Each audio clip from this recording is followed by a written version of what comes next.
Hello, it looks like we are live now. Thank you for those of you streaming in, joining us to the live feed.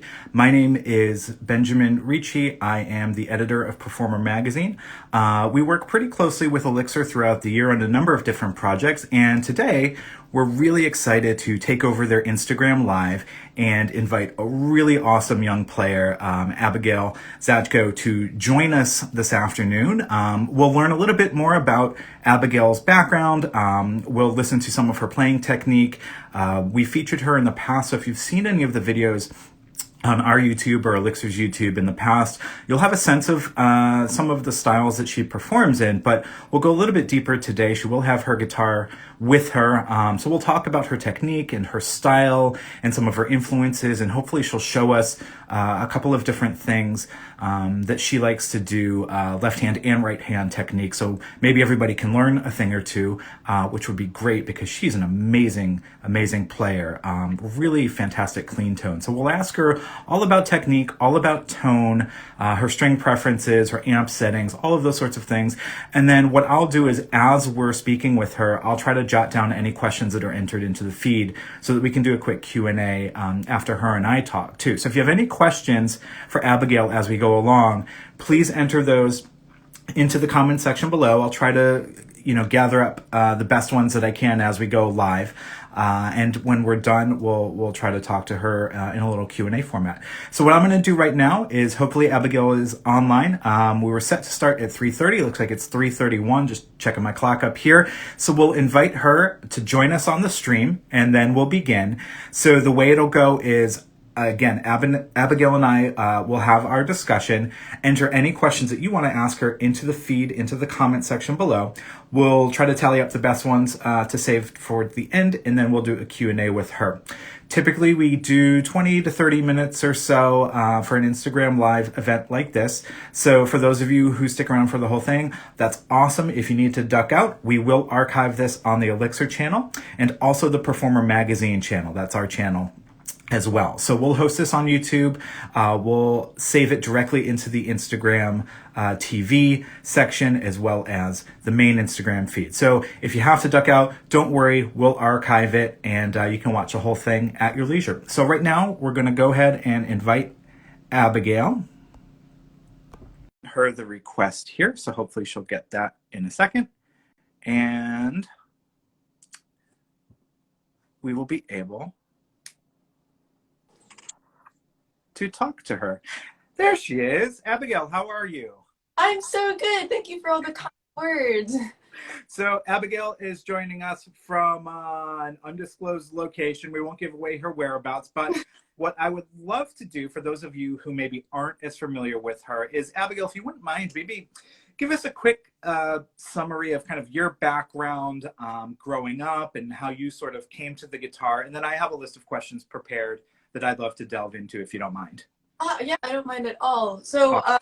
yeah, I started playing. I was like 10 years old, 11 years old. My family is very classically oriented. Like my father went to Juilliard and he like played clarinet, and my mom is like a classical pianist. So like music was always in the house, but me being like the young rebellious teen, and I was like, I'm gonna do rock music. Like classical music sucks, which it doesn't.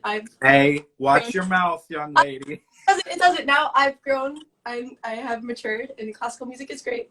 But yeah, I started off doing like rock guitar. I went to my local school of rock. I don't know if you're familiar with that chain. Yeah, that's awesome. So you went through the program. It's probably not like the movie, but I know there are franchises all around the country that help young performers get into it. Yeah, it was like one of the first experiences where I was like able to like play with other people and like play in bands and play live. So yeah, I started very like rock oriented, and then like as I grew, I got super hip to like math rock and like prog rock and everything like that. That slowly progressed into like I'm studying at Berklee College of Music right now, and now it's like more traditional jazz. But yeah, I mean like I try to pull ideas and concepts from all of those different genres into my own playing, and just try to make it sound like me. So There's a definite jazz influence that I hear a lot in your playing, along with the math rock stuff, which is kind of a really cool melding of genres that you wouldn't think go together. Where does the jazz come from? Is that more of your dad's influence? Because I know you said your parents are a little bit more classically leaning. That's a great like my I played rock for a long time, and then I moved on to do private lessons with this guy named Kenny Wessel, who is part of the New York Jazz Workshop, and he is the one that sort of really got me into like improvising and then using different concepts like popular in jazz in my own playing and trying to like acclimate myself to that kind of genre. So like, yeah, I mean, the last 3 or 4 years of my life has been like trying to really get a grasp on this like mystical, like, you know, like jazz is such a like, jazz is so magical. It's so like spontaneous and wonderful and great, and it's like people take years to like master it and everything, and I've for the past few years I've been like really getting into it. So yeah, my teacher I think is my private lesson teacher I think is, So he was a big influence on that. yes, he played with like Ornette Coleman, Oh and wow, okay. yeah, he's he's really really cool guy, and yeah. So he's got some legit bona fides in the old resume department there. What's cool about jazz and what I hear in your playing, and maybe you can show us a little bit, is jazz relies a lot on extended chords, where you're not just playing a dominant seventh, you're adding maybe a ninth on top, or an 11th, or a 13th, or, you know, as high as you can count, I would suppose. But in your playing, I hear those extensions, and I don't know if that's something that you're consciously doing in arpeggios or solo runs. Is that something you feel more than think about in theory? It's really funny because this is very related to it. My teacher was always like, never play a dominant 7 chord without any tensions, because then it sounds like country music. And he was like, okay, but just know you're not playing country music right now. And I was like, okay, fine. So I think some like that sort of like melted into my subconscious, and so now I'm like, wow, all these like these chords have to have like cool upper like tensions and notes and stuff in order to be not country music, which there's nothing wrong with country music. I love country music, but so far you've disparaged the country community, the classical community. You want to go after hip hop next? I don't know who else is on your hit list today. No, they're all great. I wish there was a classical country hip hop music band that I could listen to. There might be. I don't know. Yeah, I mean, my teacher was kind of, he was like, you know, you could play this, but you could also play like this and like all these like crazy, like fancy chords. So now that I've got you playing, I do have a list of questions that I want to get to, but I think this would be a good time to hear a little bit of your style, because people can really get a sense of who you are through your playing. And what I love about the sound that you've got now and a lot of the things I've heard from you, it's a very, very clean tone. So we can actually hear each note very articulately. Whereas I think a lot of young players maybe oversaturate the drive and the distortion, and it's hard to actually hear that clean and articulate playing. Would you mind playing a little something for us? Yeah, sure. I'm actually, I have started a band at Berkeley called Spoon, and if it's okay to play one of the songs that I wrote for the band. Yes, please. Okay, so this song is called Napkin.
Everybody is virtually clapping right now. Nice.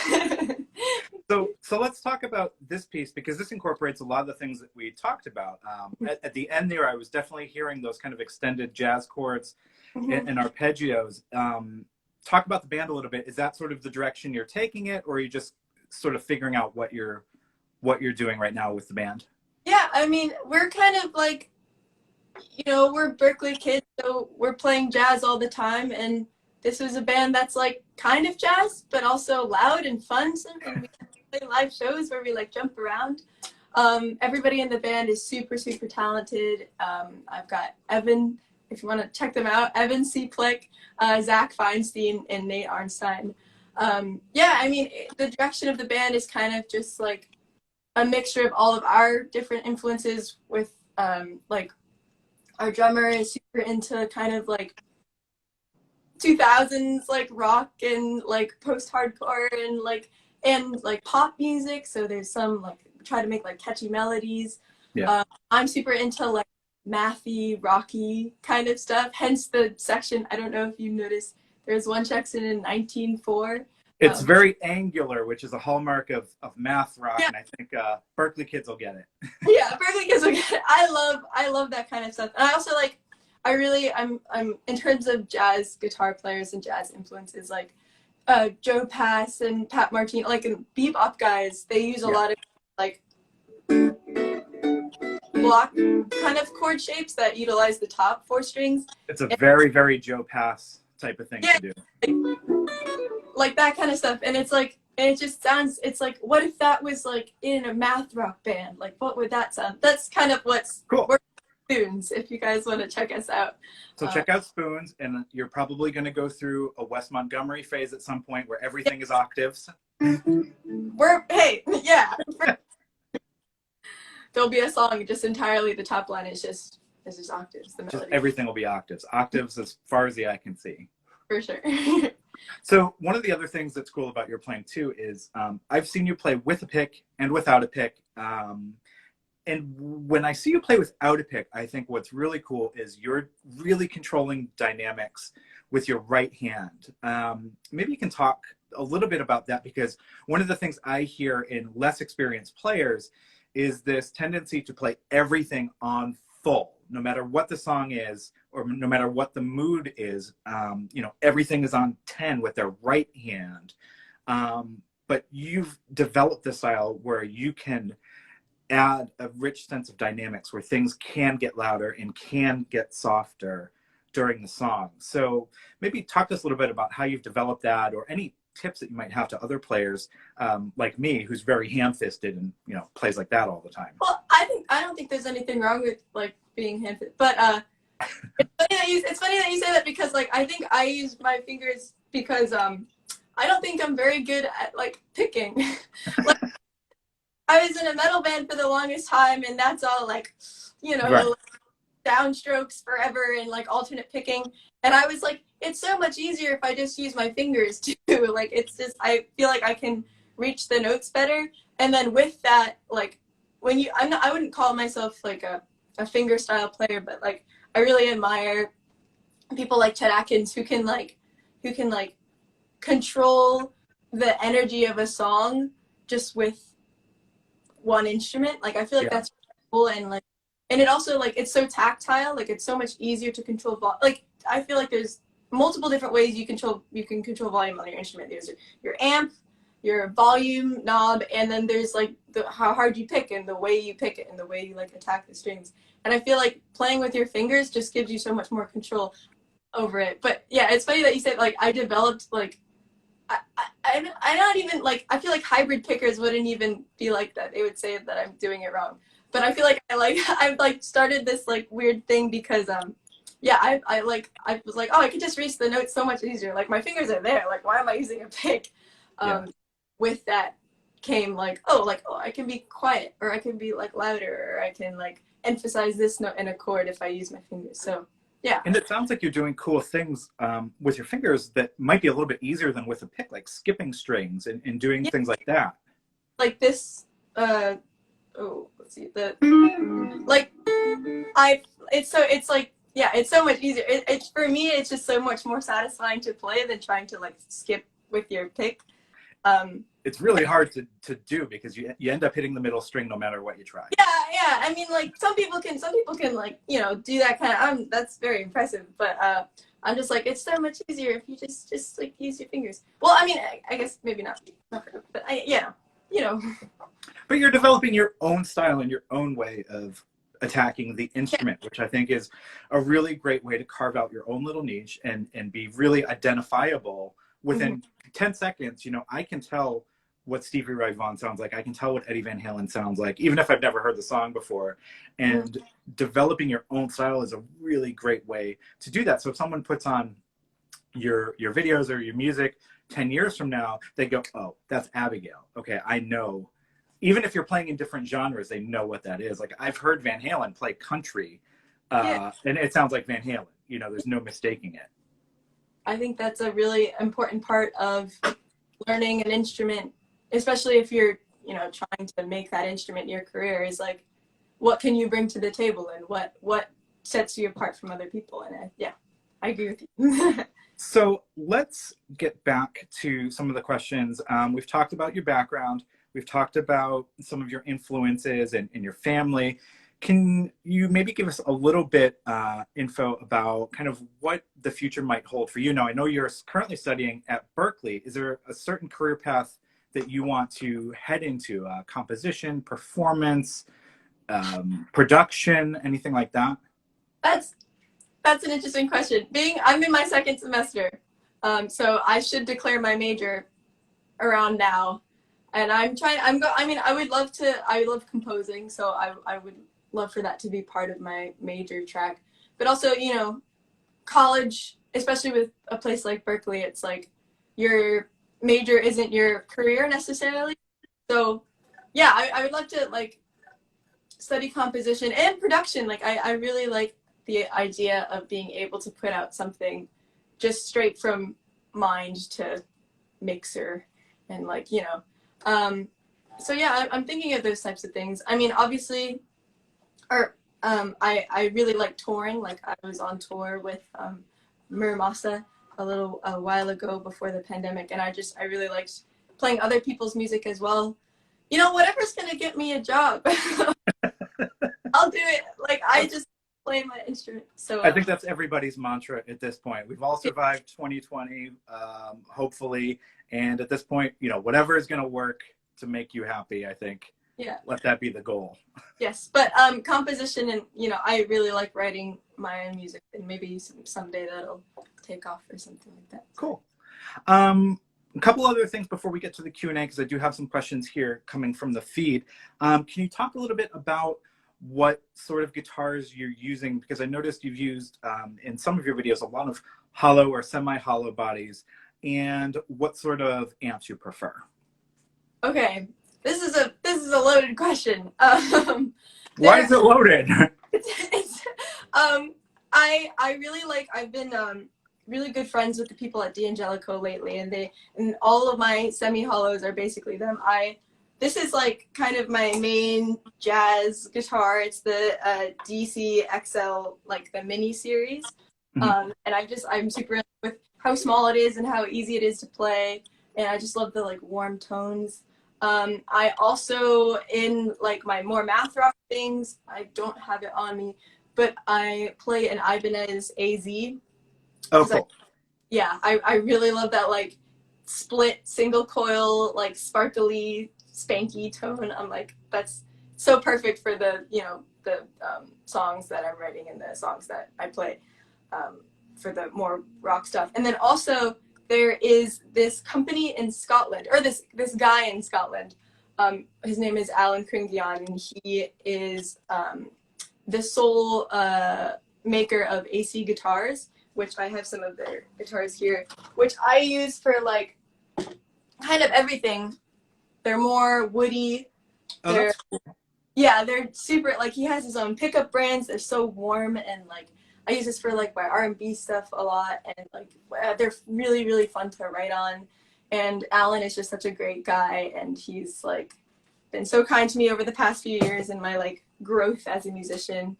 So those are like my three sort of guitar go-tos.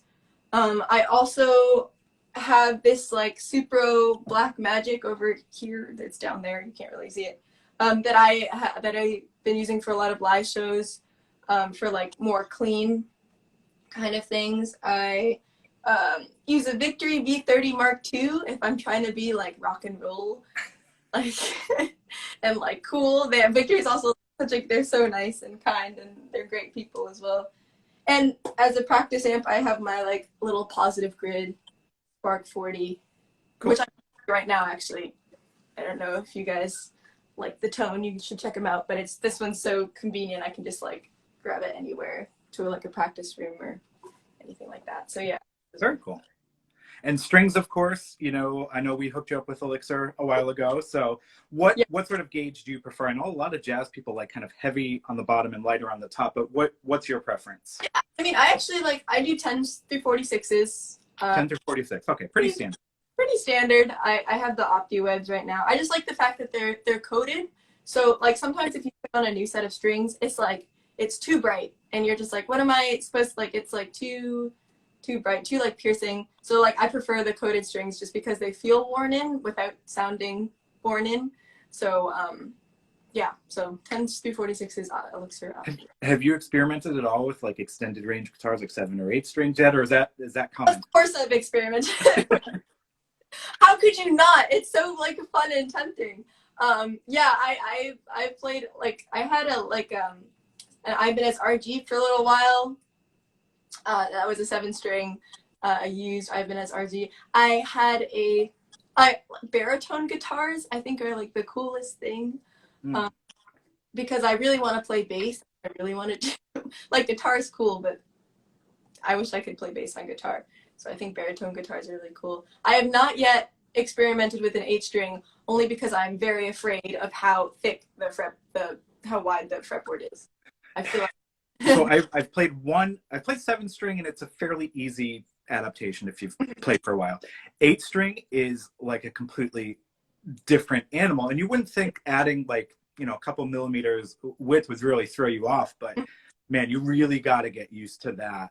6 to 7 was okay. 7 to 8 was like, all right, I need to sit down for a couple of weeks and really, you know, get my hands around this and get my mind around it. And like, I have smaller hands, and I already struggle playing a 6-string, so I feel like 8 strings is just gonna like explode. My brain's gonna explode. So we've come to the portion now. I've tried to copy some of the questions coming in from the feed and that we've gotten on social. So we'll do a quick Q&A, and then we'll wrap it up, and we'll kind of thank you for joining us here. One of the questions we've actually covered, and that was your preference for hollow body and solid body. So we'll go ahead and cross that off the list. Someone asked, who are some of your favorite players today on Instagram and YouTube? On Instagram and YouTube. Ooh, this is a tough question because there are so many people on Instagram and YouTube. Well, I really like a lot of like beat producers. Like I really like this guy like Mulate. I don't know if anybody knows who he is. I'm not familiar, no. He's making some he's like a beat producer. I like a lot of my friends are on Instagram, like Tiana O'Hara. I'm like a huge fan of. I think she's really great. She's really sweet. Like such a nice person, and her playing is like incredible. Like she does a lot of the same, like I try to do a lot of the same stuff that she does with like finger picking and like those kind of chordal things. Ooh, who else? Someone's asking if you're a fan of Yvette Young. Of course, yeah. Okay, yes. Of course I'm a fan. I think she was like one of the first like female. She's got a real cool style too. Yeah, like and she was playing the music that I wanted to play, and I saw her and I was like, I want to be like her when I grow up. Even though so I love Yvette Young. I think what she's doing with her own solo projects and everything, I think that's like she's just doing a really great. She plays an Ibanez too, right? I think they gave her a signature model last year. Yeah. No, I love it. It's like, is her signature this like slime green one? Yeah, it's the green, like I think it's the Talman model, but it's like sparkly green. It's really cool. That's such a cool. Yeah. Oh man, I love. Yeah, and like her Strandbergs and stuff too. Like, yeah. She's got great style and a great player. Who else? there's so many people that I just can't think of. We can get a list from you after if you're leaving anybody out. We can post it. Not a problem. Someone wants to get the name of the band again. I believe it was Spoons, but feel free to plug that one more time so everybody knows. You guys should follow spoons.band. Spoons as in like the utensil that you eat soup with. .band on Instagram. We're gonna be recording some new music. We're gonna be writing some new music, and if you like what you heard at the beginning, I'm sure you'll like what we put out. Someone just popped up with a question. What happened to This Was Planned? That was your former band, is that right? Yes. Well, This Was Planned, like, it's like we have the album out. It's just kind of hard because the other two band members are in New Jersey and I am in Boston. So maybe there'll be something with them in the future. But feel free to bump that album still. Like we're still, you know, very proud of what we put out, and maybe there'll be some more stuff in the future depending on, you know, schedules and everything. Cool. Yeah. So if anybody hasn't heard that, is that still up on Bandcamp? Yes, it's up on Bandcamp. It's called Bandcamp, Apple Music, Spotify. Everywhere. That album is called Sunshine Lullaby, and it was released in 2019. 2019, I think. Right. So that is awesome. I have a copy in my Bandcamp account. So if you haven't heard that, go back in time and give it a listen, because that's awesome. Give the new band a listen, and we'll see what other questions we've got here before we head out.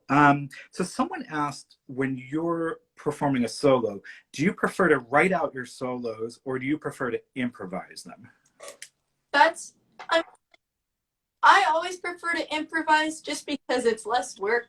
Like writing, it's hard. Like you have to like think of good ideas, and you have to like take hours and to like, you know, look at the changes. So I prefer to improvise, but you know, I don't think there's anything wrong with writing out a solo. Like a lot of times if I'm trying to practice over chord changes that are particularly difficult, I'll write out a solo so I can just see how certain chords go into each other, like how, you know, how like guide tone lines and stuff like that.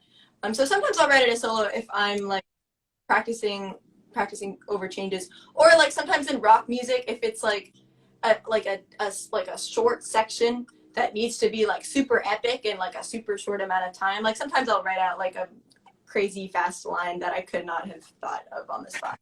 But I do prefer to improvise because I'm lazy and it's less work. Cool. Well, it's not laziness. It's kind of being in the moment. Yeah, that's fair. We'll go with that over lazy. Yeah, like I know what I'm doing. And someone asked, do you have any plans to release tabs of your music? So I think people are looking to maybe follow along and play some of your stuff. On my website, I have a few tabs of like some Instagram posts of mine that you can purchase. I'm pretty sure. Let me know if I know there was like a bit of a problem, like the business account of the website wasn't set up, but I'm pretty sure I set it up, and I'm pretty sure you can buy those tabs now for like $1 or less than $1 or something. Cool. But for like the band stuff that I'm doing, like for Spoons especially, I would love to release tabs as well as like other types of merch. I think it's like, or you know, sheet music as well, because music school is like no tabs, but like. Is Berkeley big on the no tabs thing, or is it kind of? Some people are really aggressive about it, and some people are like, whatever, it's fine. So you know, it's fine. It's all notated music. If it helps you learn the song, yeah. I don't see the big deal. I don't think there's a big problem with it. But yeah, I mean, I'm sure there'll be tabs. I really like, you know, learn my music. You know, that's such cool. I don't know. That's cool to me that people want to learn my music. But. Cool. Let's see. We've got one more question here. Well, I think we covered this. Someone's asking, B. Jalt, hope I'm pronouncing that right. I probably am not. Asked what your improvisation process is like. I think we've covered that, but we have one more question here. Is, do you write for the whole band, or does the band write collaboratively? So how does the songwriting process work in Spoons, I guess? It's very collaborative, I'd say. Like sometimes like I'll come up with an idea and they'll like make it better, and sometimes they'll just like like there's one song that was like completely co-written by Nate and Zach, and it was like they wrote it in like 10 minutes, which was crazy, and it's like one of the most beautiful songs I've ever heard. But yeah, it's like it's definitely, you know, I feel like part of the reason of being in a band is to get musical input from other people. So and especially like people as talented as people that I'm working with right now, it's like I'm very honored to just be part of the process. And like, yeah, I don't know, I love those guys. I think they're really good, really talented. So cool. So we'll be on the lookout for more music from the band soon. I want to thank you so much for joining us. I think your time is coming to an end here. It's 4:01 on my dial.